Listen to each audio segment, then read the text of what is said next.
નમસ્કાર મિત્રો, બાયસેગની video lecture શ્રેણીમાં આપનું હાર્દિક સ્વાગત છે. આપણે વ્યાખ્યાન નંબર 1માં પૂર્વધારણા પરીક્ષણ વિશેના ગુરુ નિદર્શ પરીક્ષણ વિશે ચર્ચા કરી. આજે આપણે ગુરુ નિદર્શ પરીક્ષણમાં થોડા એક કે બે વધારે ઉદાહરણો વિશે અભ્યાસ કરીશું. મિત્રો, આપણે વ્યાખ્યાન નંબર 2માં ઝેડ પરીક્ષણના વધુ 2 ઉદાહરણોનો અભ્યાસ કરીશું. બીજા ઉદાહરણનો અભ્યાસની શરૂઆત કરતાં પહેલાં આપણે આગળના જે વ્યાખ્યાનમાં જે કંઈ પણ સમજ્યા છીએ ઝેડ પરીક્ષણ વિશે તેનું એકવાર પુનરાવર્તન કરી લઈએ. આપણે જાણીએ છીએ કે ઝેડ પરીક્ષણમાં આપણે પરીક્ષણ અચળાંક ઝેડ બરાબર x bar minus mu divided by sigma divided by √n છે, જ્યાં સિગ્મા એ સમષ્ટિનું પ્રમાણિત વિચલન છે. આપણે આગળના ઉદાહરણમાં સમષ્ટિનું પ્રમાણિત વિચલન સિગ્મા આપણને આપેલું હતું, પણ ઘણીવાર સમષ્ટિનું પ્રમાણિત વિચલન ન આપેલું હોય પરંતુ તેની જગ્યાએ નિદર્શનું પ્રમાણિત વિચલન આપેલું હશે. તો એ કિસ્સામાં જો નિદર્શનું કદ n એ 30 અથવા 30 કરતાં વધુ હોય તો આપણે આ જે સૂત્ર છે તેમાં સિગ્માની જગ્યાએ આ નિદર્શનું પ્રમાણિત વિચલન મૂકીને પરીક્ષણ અચળાંકનો ઉપયોગ કરીશું. તો જ્યારે આપણને સમષ્ટિનું પ્રમાણિત વિચલન જ્ઞાત નથી ત્યારે આપણે નિદર્શનું પ્રમાણિત વિચલન S નો ઉપયોગ કરીશું. પરંતુ આપણે યાદ રાખીશું કે જ્યારે સેમ્પલની સાઇઝ એટલે કે નિદર્શનું કદ 30 અથવા 30 કરતાં વધારે હોય ત્યારે જ આપણે સિગ્માની જગ્યાએ S વાપરી શકીશું. તો આ ઉદાહરણમાં આપણે જોઈશું કે આપણને સમષ્ટિનું પ્રમાણિત વિચલન આપેલું નથી પણ નિદર્શનું પ્રમાણિત વિચલન આપેલું છે અને આપણું જે નિદર્શનું કદ છે એ 50 છે, જે 30 કરતાં વધુ છે. તેથી આપણે આપણું જે પરીક્ષણ અચળાંક છે તે x bar minus mu divided by s divided by square root of n લઈશું. તો પહેલાં આપણે જે માહિતી આપી છે તે જોઈએ. ઉદાહરણ નંબર 2, એક ઓટોમોબાઈલ કંપની દાવો કરે છે કે તેની નવી 6 સિલિન્ડરવાળી કારનો સરેરાશ પેટ્રોલ વપરાશ 9.5 કિલોમીટર પ્રતિ લિટર છે, જે તેની હાલની કારના એન્જિન કરતાં ઓછો છે. હવે નવી 50 કારના એક નિદર્શમાં સરેરાશ પેટ્રોલ વપરાશ 10 કિલોમીટર પ્રતિ લિટર અને પ્રમાણિત વિચલન 3.5 કિલોમીટર પ્રતિ લિટર જણાયું. એટલે કે તેમણે 50 કારનો નિદર્શ લીધો, એટલે કે નમૂનો અથવા સેમ્પલ લીધો અને એ 50 કારનો સરેરાશ પેટ્રોલ વપરાશ તેમને 10 કિલોમીટર પ્રતિ લિટર અને તેનો પ્રમાણિત વિચલન 3.5 કિલોમીટર પ્રતિ લિટર જણાયો.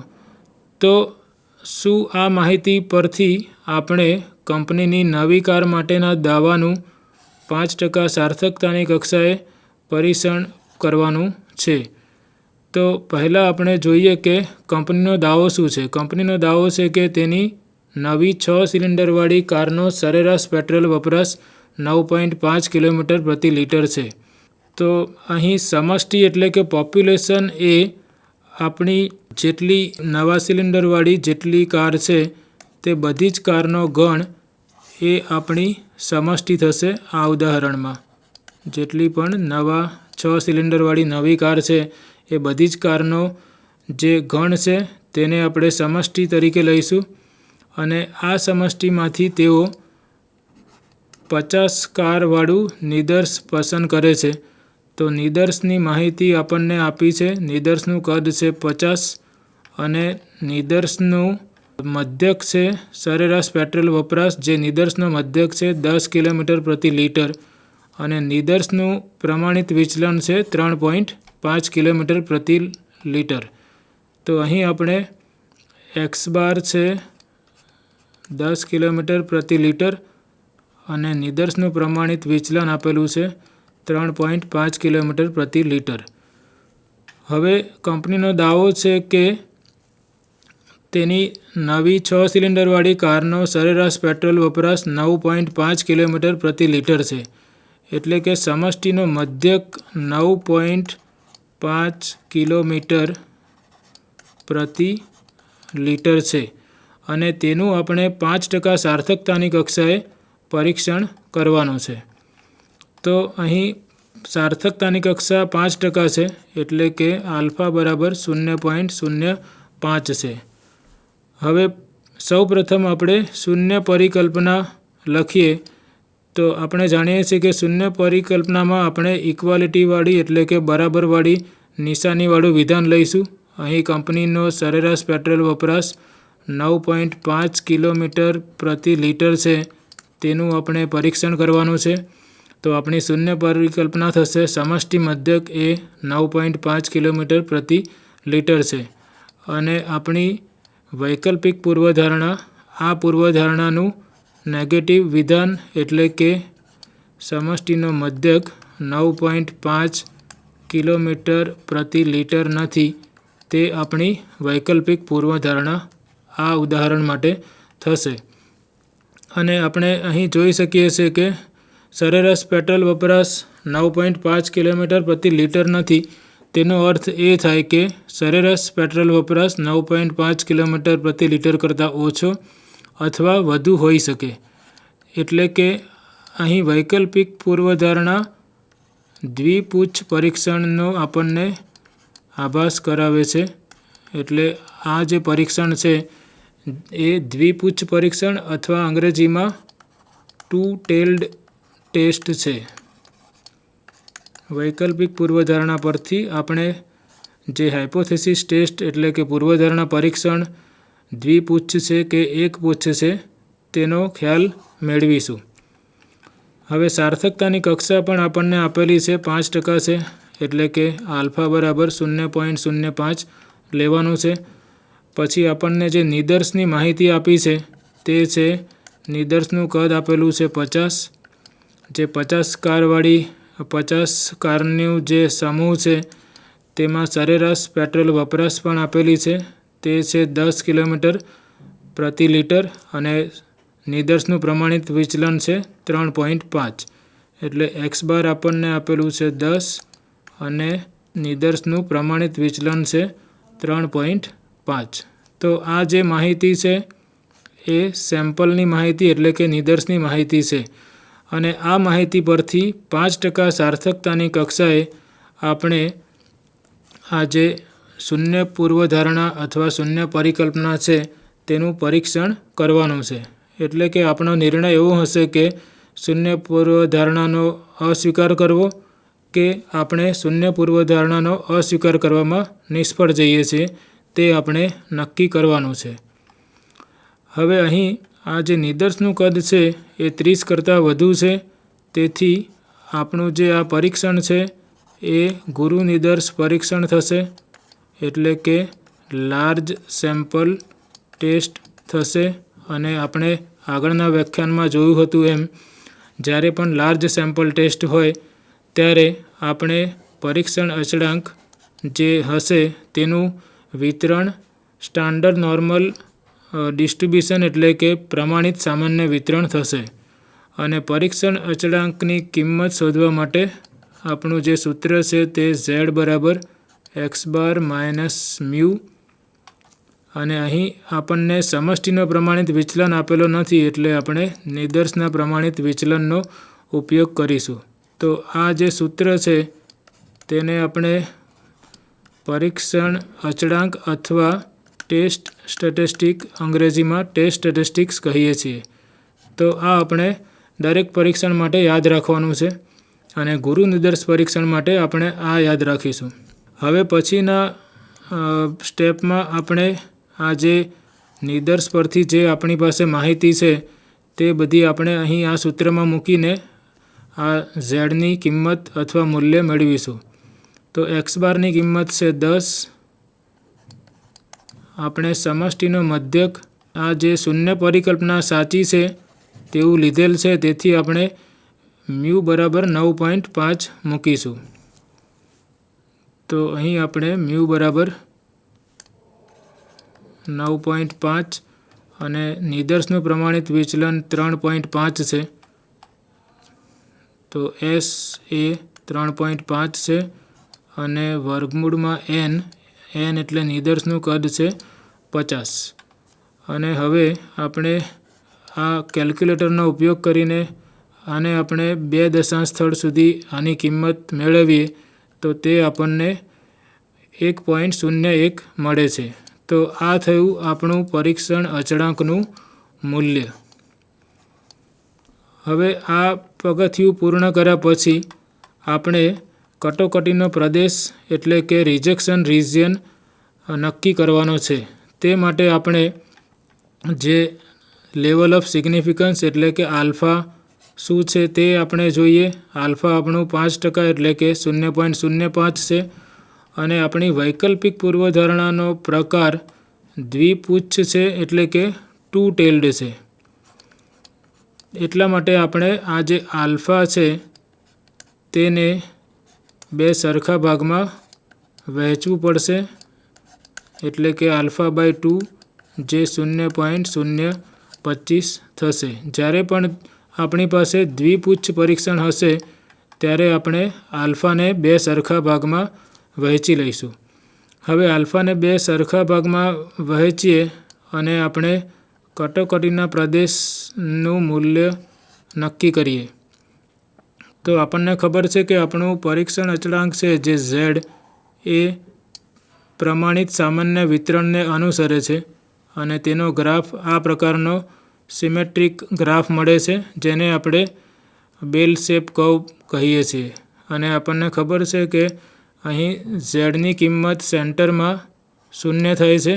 ઝેડ એ પ્રમાણિત સામાન્ય વિતરણ છે જેનો મધ્યક 0 છે. હવે આપણે ધારો કે આ જે આટલું ક્ષેત્રફળ અથવા એરિયા છે એ આલ્ફા બાય 2 જેટલું એટલે કે 0.025 છે અને આપણે આગળના વ્યાખ્યાનમાં જોયું તેમ આ જે ઝેડની કિંમત છે તેને આપણે ઝેડ આલ્ફા બાય 2 વડે દર્શાવીએ છીએ. અને એટલો જ પ્રદેશ આપણે આશરે આ બાજુ લઈએ તો એ જે પ્રદેશ છે તેને સંબંધિત જે ઝેડની કિંમત છે એ આ સિમેટ્રીના આધારે આપણે ઝેડ આલ્ફા બાય 2નું નેગેટિવ એટલે કે -ઝેડ આલ્ફા બાય 2 છે. તો આ જે 2 પ્રદેશો છે તે આપણા કટોકટીના પ્રદેશ છે અથવા રિજેક્શન રિજિયન છે. તો સાર્થકતાની કક્ષા અને વૈકલ્પિક પૂર્વધારણાના પ્રકાર પરથી આપણે રિજેક્શન રિજિયન એટલે કે કટોકટીના પ્રદેશો નક્કી કરીશું. હવે આ જે ઝેડ આલ્ફા બાય 2 ઝેડની જે કિંમત છે તેની જમણી બાજુના વિસ્તારનું ક્ષેત્રફળ 0.025 છે તે આપણને ખબર છે. પણ આપણને આ ઝેડ આલ્ફા બાય 2 ખબર નથી. તો તે શોધવા માટે આપણે સ્ટાન્ડર્ડ નોર્મલ ટેબલનો ઉપયોગ કરીશું. અને આપણને ખબર છે કે જ્યારે ઝેડ આલ્ફા બાય 2ની જમણી બાજુનો જે વિસ્તાર છે તેનું ક્ષેત્રફળ 0.025 હોય ત્યારે આપણે કહી શકીએ કે આ જે સ્ટાન્ડર્ડ નોર્મલ રેન્ડમ વેરિયેબલ છે તેની કિંમત ઝેડ આલ્ફા બાય 2 કરતાં વધારે થાય તેની જે સંભાવના છે તે આ ક્ષેત્રફળ જેટલી થાય. એટલે કે probability of Z greater than Z alpha by 2 એ 0.025 છે. અને આનો ઉપયોગ કરીને આપણે ઝેડ આલ્ફા બાય 2ની કિંમત શોધીશું.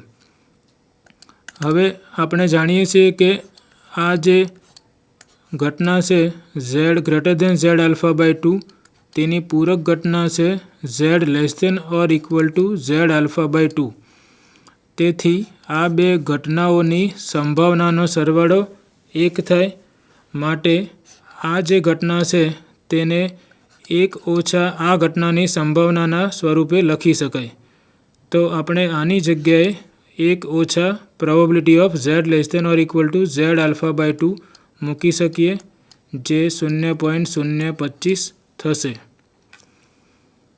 માટે આપણને આ પ્રોબેબિલિટીમાં રસ છે. તો probability of Z less than or equal to Z alpha by 2 એ થશે 1 ઓછા 0.025 એટલે કે 0.975.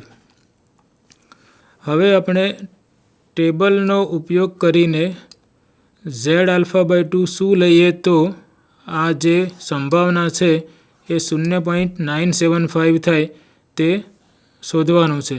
તો એ માટે આપણે ક્યુમ્યુલેટિવ સ્ટાન્ડર્ડ નોર્મલ ટેબલનો ઉપયોગ કરીએ. અહીં તમે જોઈ શકો છો કે આપણી પાસે ક્યુમ્યુલેટિવ સ્ટાન્ડર્ડ નોર્મલ ટેબલ છે. તો આ ટેબલમાં જે કિંમતો આપેલી છે એ આ પ્રકારની પ્રોબેબિલિટી આપેલી છે, probability Z less than or equal to small Z.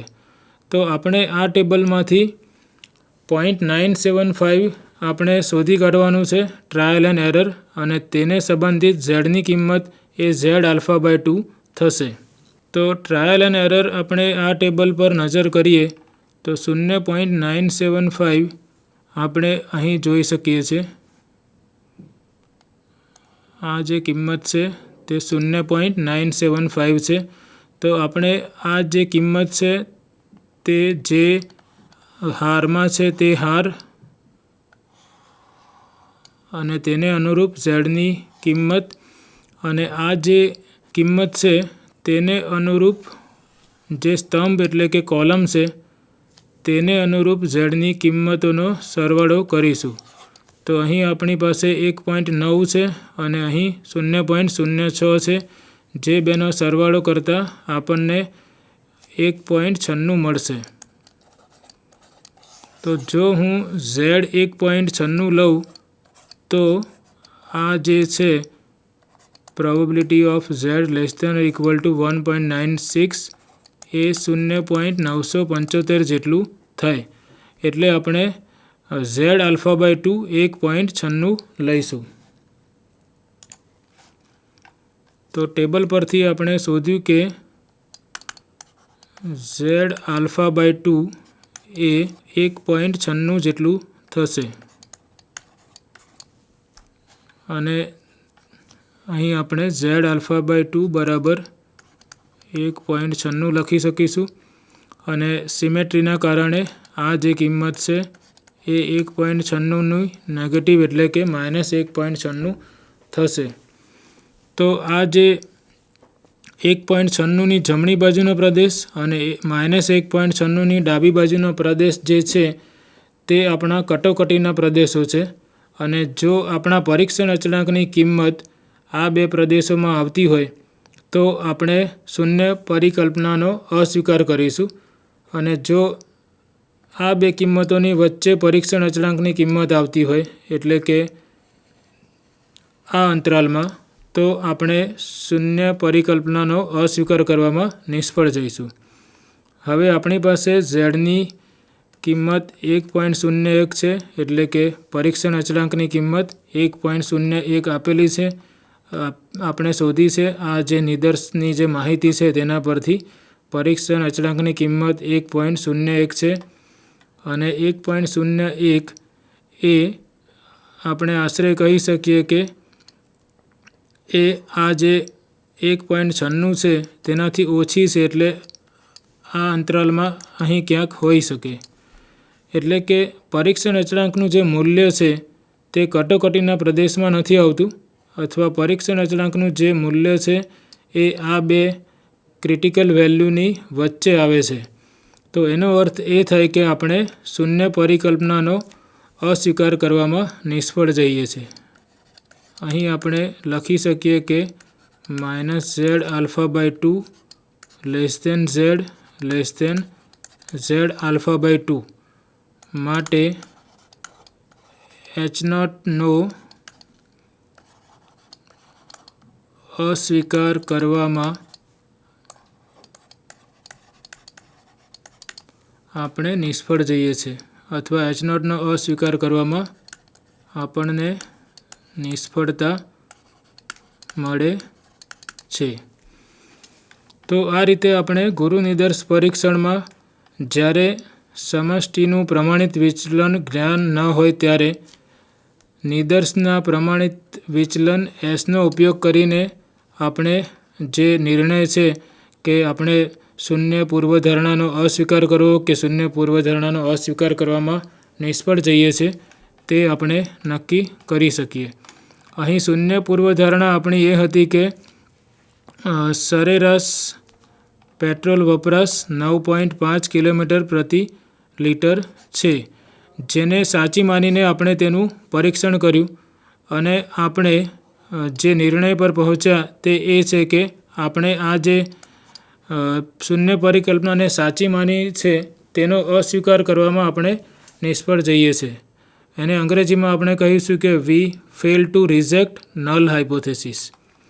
તો આ રીતે આપણે ગુરુ નિદર્શ પરીક્ષણમાં જ્યારે સમષ્ટિનો પ્રમાણિત વિચલન અજ્ઞાત ન હોય ત્યારે નિદર્શના પ્રમાણિત વિચલનનો ઉપયોગ કરીને પૂર્વધારણા પરીક્ષણ કરી શકીએ.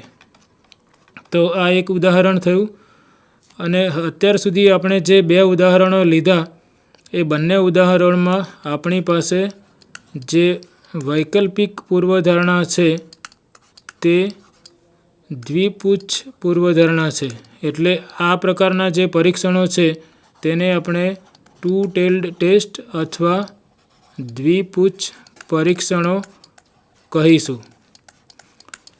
હવે આપણે એવા ઉદાહરણનો અભ્યાસ કરીશું જેમાં આપણી પાસે સિંગલ ટેલ અથવા વન ટેલ્ડ ટેસ્ટ છે અને આપણે જોઈશું કે જ્યારે એક પૂચ્છ પરીક્ષણ હોય ત્યારે આપણે શું શું ફેરફારો કરવાના છે. અને અત્યારે આપણે ગુરુ નિદર્શ પરીક્ષણો કરી રહ્યા છીએ એટલે કે આપણે એવા નિદર્શો લઈએ છીએ જેમાં નિદર્શનું કદ 30 અથવા 30 કરતાં વધુ છે એટલે આપણે ઝેડ પરીક્ષણ અથવા ઝેડ ટેસ્ટનો ઉપયોગ કરી રહ્યા છીએ.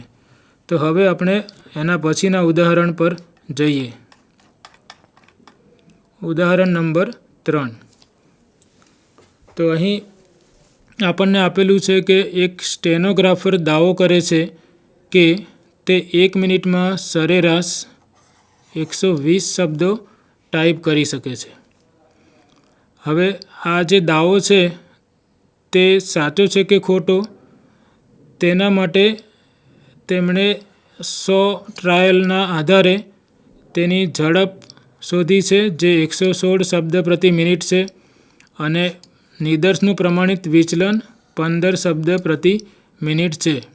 તો આ જે માહિતી છે એ 100 કદના નિદર્શ અથવા 100 ટ્રાયલના આધારે તેમને મળી છે. તો શું આ માહિતી આપણને શૂન્ય પરિકલ્પના કે મ્યુ બરાબર 120 ને વૈકલ્પિક પરિકલ્પના અથવા વૈકલ્પિક પૂર્વધારણા એટલે કે સરેરાશ ઝડપ 120 શબ્દ પ્રતિ મિનિટ કરતાં ઓછી છે તેના વિરોધમાં 5% સાર્થકતાની કક્ષાએ અસ્વીકાર કરવા પ્રેરે છે? તો અહીં આપણે ફરીથી આખું ઉદાહરણ જે માહિતી આપી છે તે સમજીએ. સ્ટેનોગ્રાફરનો દાવો છે કે તે 1 મિનિટમાં 120 શબ્દો ટાઈપ કરી શકે છે. હવે આ દાવાને સમર્થન આપવા માટે તે જુદા જુદા 100 ટ્રાયલ લે છે અને એ 100 ટ્રાયલમાં તેની સરેરાશ ઝડપ તેને 116 શબ્દ પ્રતિ મિનિટ મળે છે અને એ જે 100 ટ્રાયલનું જે નિદર્શ છે તેનું પ્રમાણિત વિચલન 15 શબ્દ પ્રતિ મિનિટ છે. તો શું આ જે નિદર્શ પરથી જે માહિતી મળી છે તે આ સ્ટેનોગ્રાફરનો દાવો છે કે તે 1 મિનિટમાં સરેરાશ 120 શબ્દ ટાઈપ કરી શકે છે તે દાવાનું આ જે વૈકલ્પિક પૂર્વધારણા છે તેના વિરુદ્ધમાં સમર્થન કરે છે કે તેનું સમર્થન નથી કરતું અથવા જે શૂન્ય પરિકલ્પના થશે મ્યુ બરાબર 120 તેનો અસ્વીકાર કરવા પ્રેરે છે જે માહિતી આપણને આ નિદર્શમાંથી મળે છે તે. તો સૌપ્રથમ આપણે અહીં જોઈએ કે આપણને સાર્થકતાની કક્ષા પણ આપેલી છે જે 5% જ આપેલી છે અહીં પણ એવું જરૂરી નથી. સાર્થકતાની કક્ષા ક્યારેક 1% અથવા 10% પણ આપેલી હોય તો આપણે એ પ્રમાણે આલ્ફાની કિંમતનો ઉપયોગ કરીશું. તો પહેલું પગથિયું આપણે હંમેશા જાણીએ છીએ કે સૌથી પહેલાં આપણે શૂન્ય પરિકલ્પના અથવા શૂન્ય પૂર્વધારણા અને વૈકલ્પિક પરિકલ્પના નક્કી કરવાની છે. તો આપણે જાણીએ છીએ કે શૂન્ય પરિકલ્પનામાં આપણે હંમેશા બરાબરની નિશાનીવાળું જે વિધાન છે તે લઈએ છીએ અને વૈકલ્પિક પરિકલ્પના અહીં ઉદાહરણમાં જ આપણને આપેલી છે એટલે આપણે તે જ વૈકલ્પિક પરિકલ્પના લેવાની છે. અહીં વૈકલ્પિક પરિકલ્પના μ<120 આપેલી છે અને અહીં આપણે જોઈ શકીએ છીએ કે મ્યુ એટલે કે સરેરાશ ઝડપ અથવા સરેરાશ મધ્યક 120 શબ્દ પ્રતિ મિનિટ છે અને વૈકલ્પિક પરિકલ્પના મ્યુ એ 120 શબ્દ પ્રતિ મિનિટ કરતાં ઓછી છે સરેરાશ ઝડપ તેવું છે.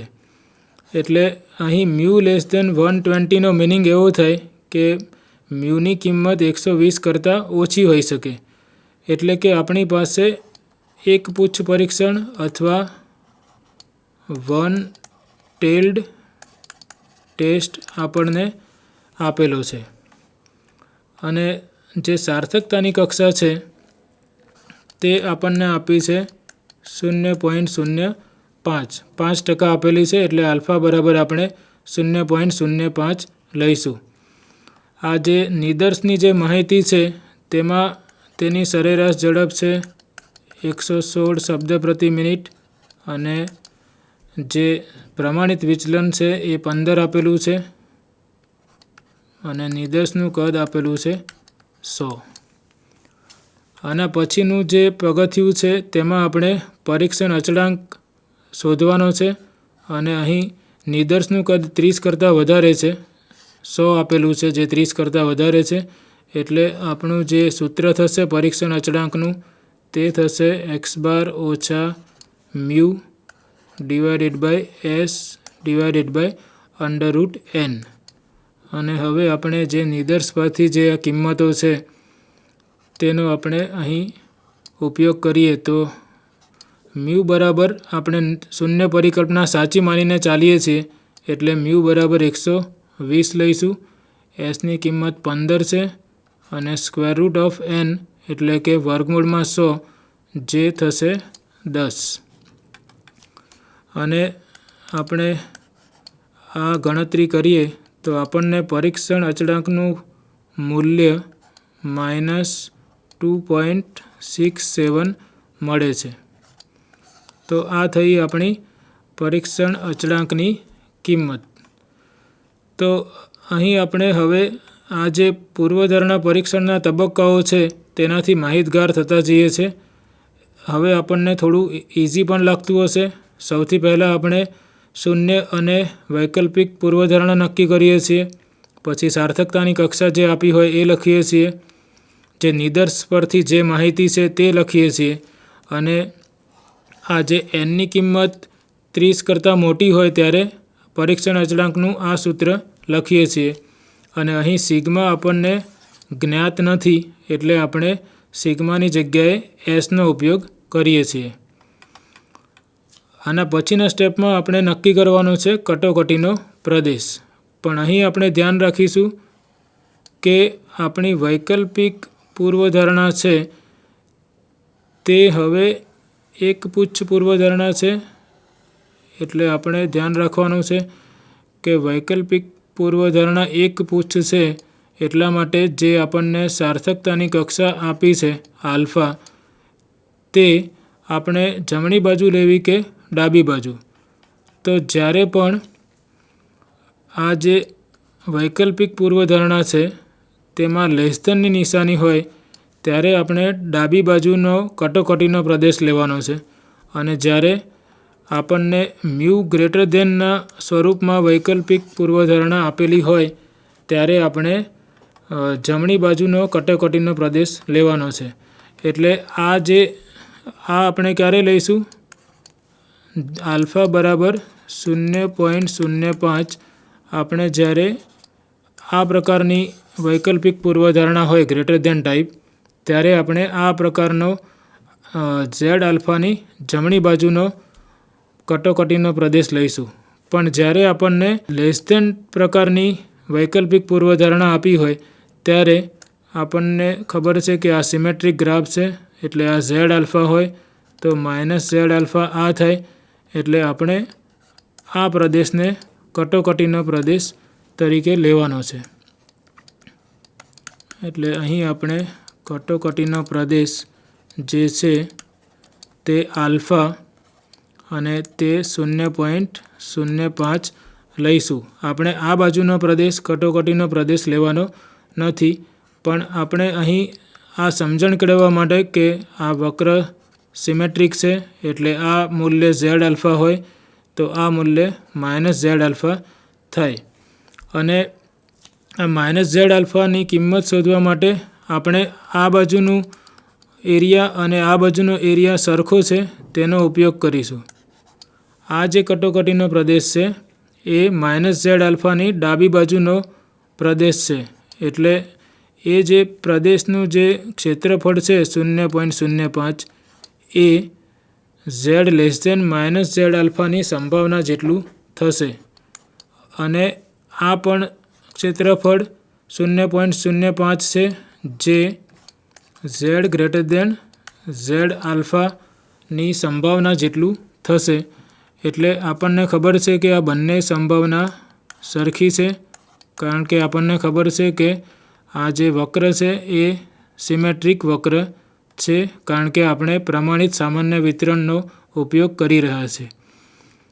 તો કટોકટીનો પ્રદેશ આપણે આ લઈશું, જે આ ડબલ લાઇનથી દર્શાવેલ છે. આ આપણે કટોકટીનો પ્રદેશ નથી લેવાનો, પણ આ કિંમત શોધવા માટે આપણે આનો ઉપયોગ કરવાના છીએ, એટલે આપણે આ બાજુ પણ દર્શાવ્યું છે, જેથી કરીને આપણને સમજાય કે આ બંને ક્ષેત્રફળ સરખા છે. પણ અહીં લેસ ધેન પ્રકારની વૈકલ્પિક પૂર્વધારણા છે, એટલે આપણે માઇનસ ઝેડ આલ્ફાની ડાબી બાજુના પ્રદેશને કટોકટીના પ્રદેશ તરીકે લઈશું. હવે આપણે ઝેડ આલ્ફા પહેલાં શોધીએ. ઝેડ આલ્ફા શોધીશું એટલે તેનું જે નેગેટિવ આવશે માઇનસ ઝેડ આલ્ફા એ આપણી આ કિંમત થશે જેમાં આપણને ઇન્ટરેસ્ટ છે. તો હવે આ જે ઝેડ આલ્ફા શોધવા માટે આપણે જેમ આગળના ઉદાહરણમાં જોયું તે જ રીતે જઈશું.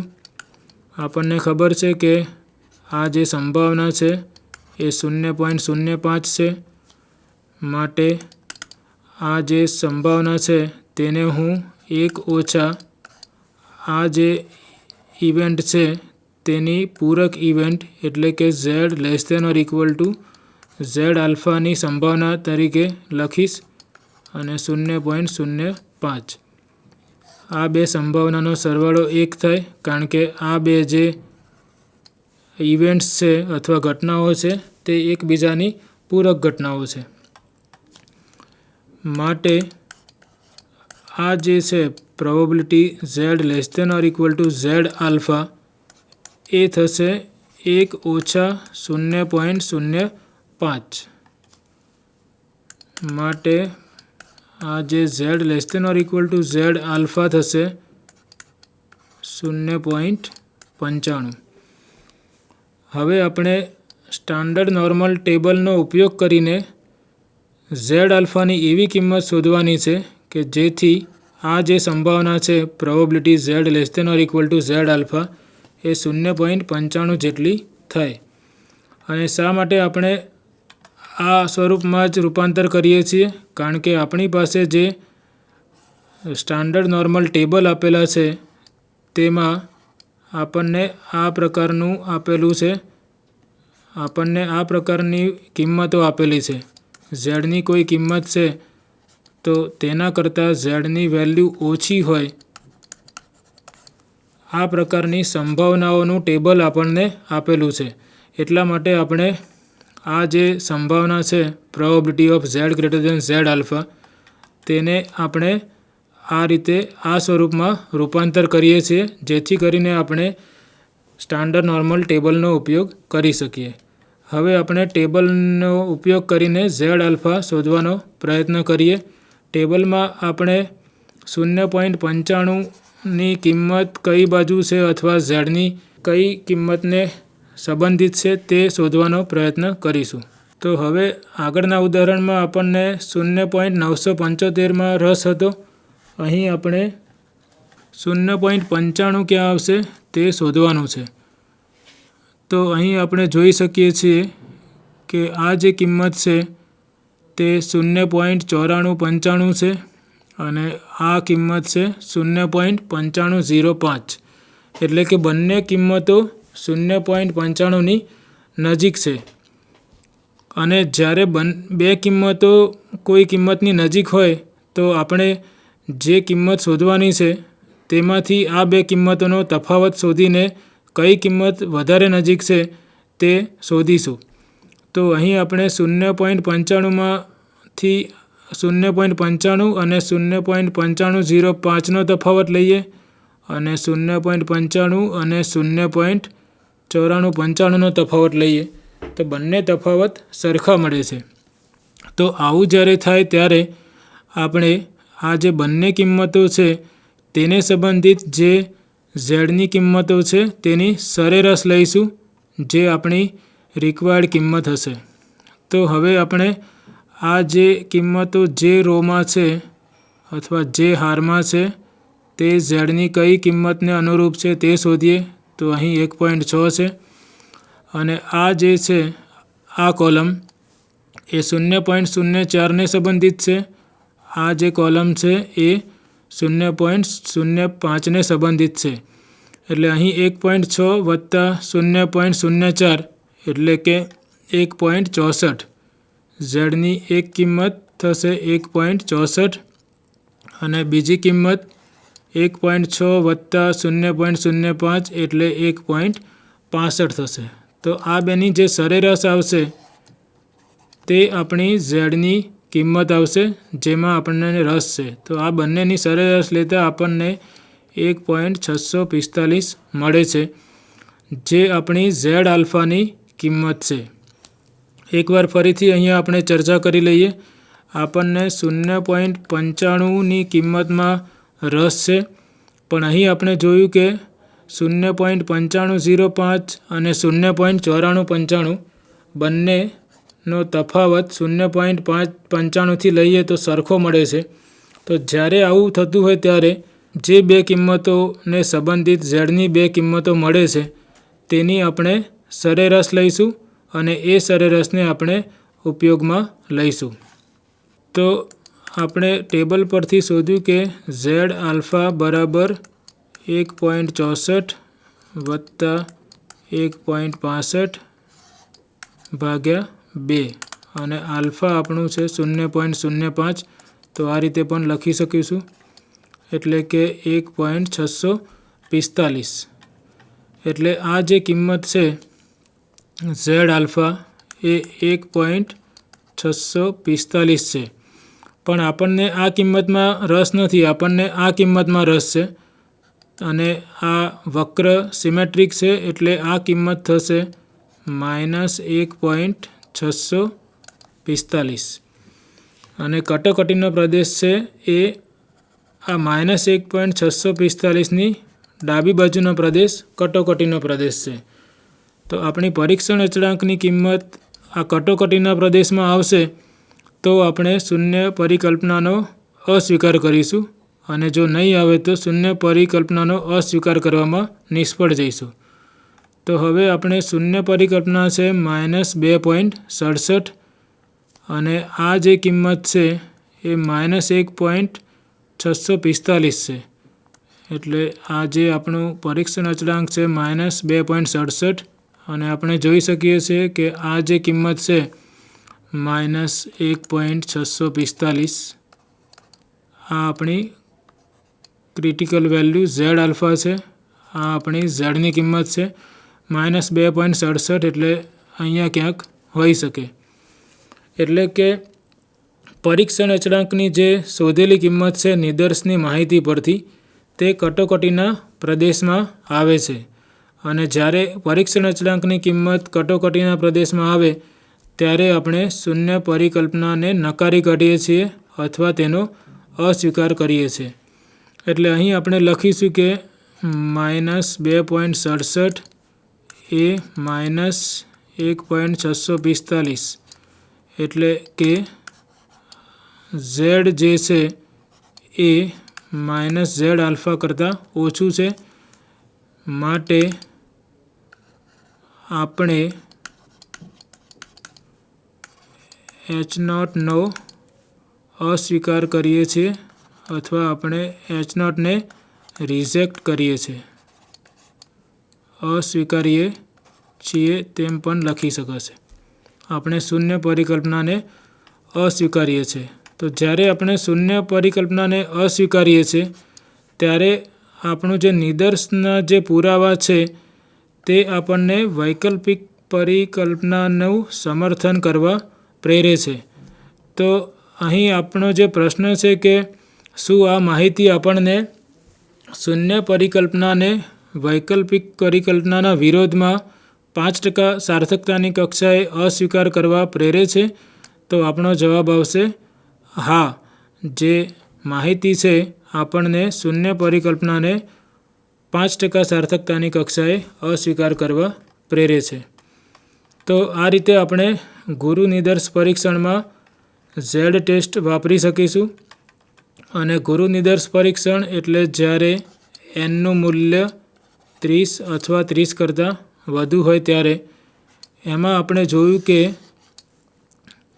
જે ઝેડ ટેસ્ટ છે તેમાં પણ આપણે 2 પ્રકારના પરીક્ષણો જોયા. જ્યારે સિગ્મા આપણને જ્ઞાત હોય ત્યારે, એટલે કે સમષ્ટિનું પ્રમાણિત વિચલન જ્ઞાત હોય ત્યારે અને અજ્ઞાત હોય ત્યારે. જ્યારે સમષ્ટિનું પ્રમાણિત વિચલન જ્ઞાત હોય ત્યારે આપણું જે પરીક્ષણ અચળાંક છે તેનું સૂત્ર થશે x બાર ઓછા mu divided by sigma over √n. અને જ્યારે સિગ્મા અજ્ઞાત હોય ત્યારે આપણે નિદર્શનું પ્રમાણિત વિચલનનો ઉપયોગ કરીશું, જેને આપણે S તરીકે દર્શાવીશું. તો આ એક આપણે જોઈશું. અને બીજું આપણે જોયું કે અહીં પણ 2 પ્રકારના ટેસ્ટ થાય છે, 2 ટેલ્ડ અને 1 ટેલ્ડ ટેસ્ટ, જે વૈકલ્પિક પરિધારણાના પ્રકાર પર આધાર રાખે છે. જ્યારે વૈકલ્પિક પરિકલ્પના નોટ ઇક્વાલિટી ટાઈપની હશે ત્યારે આપણે કહીશું કે આપણું જે પરીક્ષણ છે એ 2 ટેલ્ડ ટેસ્ટ અથવા દ્વિપુચ્છ પરીક્ષણ છે. અને જ્યારે વૈકલ્પિક પરિકલ્પના લેસ ધેન પ્રકારની અથવા ગ્રેટર ધેન પ્રકારની હશે ત્યારે આપણે કહીશું કે તે એકપુચ્છ પરીક્ષણ છે. તો આ થઈ ગુરુ નિદર્શ પરીક્ષણની વાત, જેમાં આપણે એક જ સમષ્ટિના પ્રચલ વિશે અભ્યાસ કર્યો. આપણે જે સમષ્ટિ લઈએ છીએ અવલોકનોનો સમૂહ, તે એક જ સમષ્ટિનો સમૂહ છે. હવે ગુરુ નિદર્શ પરીક્ષણોમાં ઘણીવાર આપણે ધારો કે 2 સમષ્ટિના પ્રચલોને સરખામણી કરવા માગીએ છીએ. તો આપણી પાસે એ સમષ્ટિ 1 અને સમષ્ટિ 2 છે. તો ધારો કે સમષ્ટિ 1નો જે સરેરાશ મધ્યક છે એ μ1 થી ડિનોટ કરીએ, સમષ્ટિ 2નો સરેરાશ મધ્યક μ2 થી ડિનોટ કરીએ, અને એ જ રીતે સમષ્ટિ 1નું પ્રમાણિત વિચલન સિગ્મા 1 થી દર્શાવીએ, સમષ્ટિ 2નું પ્રમાણિત વિચલન સિગ્મા 2 થી દર્શાવીએ. તો આપણે ધારો કે સમષ્ટિ 1 અને સમષ્ટિ 2ના મધ્યકોની સરખામણી કરવી છે. એટલે કે શું આ 2 મધ્યકો જુદા જુદા છે અથવા શું આ 2 સમષ્ટિના મધ્યકોમાં આ પ્રકારનો સંબંધ છે કે આ પ્રકારનો સંબંધ છે. તો અહીં આપણે એવું કહી શકીએ કે આપણે 2 સમષ્ટિની સરખામણી કરી રહ્યા છીએ અથવા 2 સમષ્ટિના મધ્યકોની સરખામણી કરી રહ્યા છીએ. તો જેમ આપણે એક સમષ્ટિ માટે જે પ્રક્રિયા કરી તે જ પ્રક્રિયા આપણે 2 સમષ્ટિ માટે પણ કરીશું.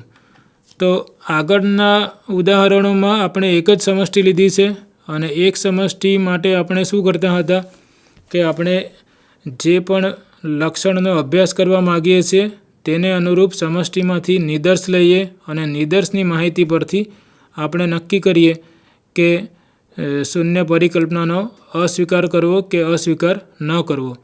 પણ જ્યારે આપણે બે સમષ્ટિ હોય અને બે સમષ્ટિના પ્રચલોની સરખામણી કરવી હોય ત્યારે આપણે બંને સમષ્ટિમાંથી નિદર્શો લેવા પડશે. તો ધારો કે આપણે સમષ્ટિ મધ્યકોની સરખામણી કરવી છે, જેને આપણે μ1 અને μ2 વડે દર્શાવીશું. તો આપણે સમષ્ટિ 1માંથી એક નિદર્શ લઈશું, જેને આપણે નિદર્શ 1 કહી શકીએ. એ જ રીતે સમષ્ટિ 2માંથી યાદચ્છિક રીતે પસંદ કરેલું એક નિદર્શ લઈશું. અને આ જે નિદર્શો છે તે નિદર્શો માટે આપણે તેમના નિદર્શ મધ્યકો આપેલા હશે. એટલે કે ધારો કે નિદર્શ મધ્યકો x1 બાર અને x2 બાર છે અને તેમના નિદર્શોના કદ ધારો કે n1 અને n2 છે. તો આ નિદર્શ પરથી જે સરેરાશ મધ્યકો મળે છે, નિદર્શ મધ્યકો, એ નિદર્શ મધ્યકોના તફાવત પરથી આપણે આ જે પૂર્વધારણાઓ બનશે તફાવત માટેની, તેનો અસ્વીકાર કરવો કે અસ્વીકાર ન કરવો તે નક્કી કરીશું. તો જ્યારે આપણે એક સમષ્ટિ માટે જે પરીક્ષણ અચળાંક છે તે આપણો હતો z બરાબર x bar minus mu divided by sigma over √n. અને ધારો કે અહીં આપણું જે શૂન્ય પરિકલ્પના છે એ મ્યુ બરાબર સપોઝ μ0 છે. ધારો કે μ0 એ સમષ્ટિ મધ્યકનું કોઈ કિંમત આપણે ધારી છે. તો જ્યારે એક સમષ્ટિ હોય ત્યારે આપણે આ પરીક્ષણ અચળાંક છે. તો હવે આપણે આને જનરલાઇઝ કરવાનું છે બે સમષ્ટિ માટે. આખી જે પ્રક્રિયા છે તે સરખી જ રહેશે. જ્યારે આપણી પાસે બે સમષ્ટિના મધ્યકો આપણે જ્યારે સરખામણી કરવી છે તો આપણે એવું માનીને ચાલીશું, આપણી શૂન્ય પરિકલ્પના થશે કે સમષ્ટિના મધ્યકો વચ્ચે કોઈ જ તફાવત નથી. એટલે કે બંને સમષ્ટિના મધ્યકો સરખા છે. અને આપણી જે વૈકલ્પિક પૂર્વધારણા છે તે આ ત્રણ પૈકી કોઈ એક હશે, જે આપેલા ઉદાહરણ અથવા દાખલા પરથી આપણે નક્કી કરીશું. હવે આપણને સાર્થકતાની કક્ષા પણ આગળની જેમ જ આપેલી હશે. અને આ જે નિદર્શોની માહિતી છે તેમાં આપણને નિદર્શ મધ્યકો આપેલા હશે અને નિદર્શના કદ આપેલા હશે. હવે જ્યારે નિદર્શના કદ 30 અથવા 30 કરતાં વધારે હશે, બંને નિદર્શોના કદ 30 અથવા 30 કરતાં વધારે હશે, ત્યારે આપણે ઝેડ ટેસ્ટ વાપરી શકીશું. 2 સેમ્પલ ઝેડ ટેસ્ટ આપણે તેને કહીશું. આગળ જે આપણે જે ફોર્મ્યુલા હતી એમાં આપણે એક જ નિદર્શ પસંદ કરતા હતા, તો તેને આપણે 1 સેમ્પલ ઝેડ ટેસ્ટ કહીશું. અને આ જે છે એ 2 સેમ્પલ પરીક્ષણ અથવા 2 નિદર્શ પરીક્ષણ કહીશું. હવે જ્યારે 1 સેમ્પલ ઝેડ ટેસ્ટ હોય ત્યારે આપણી પાસે આ સૂત્ર છે. અને આપણે 2 સેમ્પલ લેતા હોઈએ ત્યારે પણ આ જ સૂત્રનું આપણે જનરલાઇઝેશન કરવાનું છે. આપણે આ બધી બાબતો ગોખવાની નથી. આપણે આ જે એક સેમ્પલ માટે જે છે તેના પરથી જ આપણે કઈ રીતે 2 સેમ્પલ માટે સૂત્ર બનાવી શકીએ અથવા કઈ રીતે યાદ રાખી શકીએ તે શીખી રહ્યા છીએ. તો આ ઉપરનું x બાર માઇનસ મ્યુ આપણે એઝ ઇટ ઇઝ રાખીએ. અને આ જે નીચે જે સિગ્મા અપન √n છે તેને આપણે આ રીતે પણ લખી શકાય, sigma square divided by n. આ બંને બાબતો સરખી છે. સિગ્માની જગ્યાએ આપણે વર્ગમૂળમાં સિગ્મા સ્ક્વેર લખીએ છીએ, એટલે વર્ગમૂળમાં સિગ્મા સ્ક્વેર બાય n થશે. અને આ જે છે તે 1 સેમ્પલ ઝેડ ટેસ્ટનું સૂત્ર છે. હવે આપણે 2 સેમ્પલ માટે આ જ સૂત્રનું જનરલાઇઝેશન કરવું છે. તો આપણી જે શૂન્ય પરિકલ્પના છે તે છે 2 સમષ્ટિના મધ્યકો સરખા છે, એટલે કે μ1 બરાબર μ2 છે. અને આપણે જે નિદર્શો લીધા છે તેમના મધ્યકોને આપણે x1 બાર અને x2 બાર વડે દર્શાવ્યા છે. તેમના કદ આપણને n1 અને n2 છે. અને ધારો કે 2 સમષ્ટિના વેરિયન્સીસ સિગ્મા 1 સ્ક્વેર અને સિગ્મા 2 સ્ક્વેર છે અથવા સિગ્મા 1 સ્ક્વેર અને સિગ્મા 2 સ્ક્વેર એ સમષ્ટિ 1 અને સમષ્ટિ 2ના વિચરણો છે. તો અહીં એક્સ બારની જગ્યાએ આપણે x1 બાર અને x2 બારનો તફાવત લખીશું. અહીં x બાર છે તો આપણે x બારની જગ્યાએ x1 બાર અને x2 બારનો તફાવત લખીશું. અહીં સમષ્ટિનો મધ્યક છે. જ્યારે એક સેમ્પલની વાત હોય ત્યારે આપણે બે સેમ્પલ અથવા બે સમષ્ટિની વાત કરી રહ્યા છીએ. તો અહીં આપણે μ1 અને μ2નો તફાવત લખીશું, એટલે કે μ1 માઇનસ μ2. અને વર્ગમૂળમાં અહીં આપણી પાસે સિગ્મા સ્ક્વેર બાય n છે જ્યારે એક સમષ્ટિ હોય ત્યારે. પણ અહીં આપણી પાસે બે સમષ્ટિ છે તો પ્રથમ સમષ્ટિ માટે સિગ્મા 1 સ્ક્વેર બાય n1 લખીશું અને બીજી સમષ્ટિ માટે સિગ્મા 2 સ્ક્વેર બાય n2 લખીશું અને એ બંનેનો સરવાળો લખીશું વર્ગમૂળમાં.